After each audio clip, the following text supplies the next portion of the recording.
Cilgelan ner oğlum elden gitti. İyiliğin derdine yaran zor oğlum elden gitti.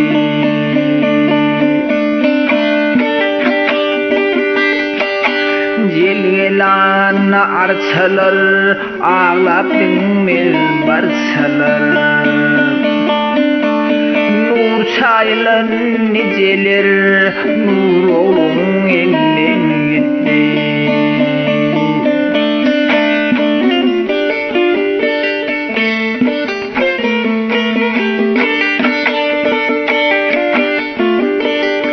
Ay atlar ağlar sanvit garı ölür bullu fil. Türkmen sahra ulu il şiir oğlum elden gitti.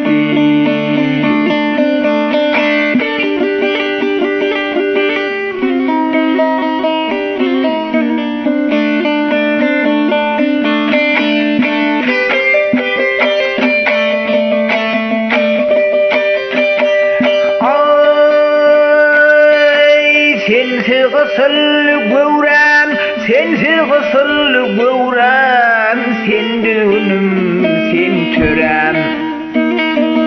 Ağlımı Türkmen sahram, bir oğlum elden gitti. Er oğlu de kıyade, ol gör oğlum yürüyade.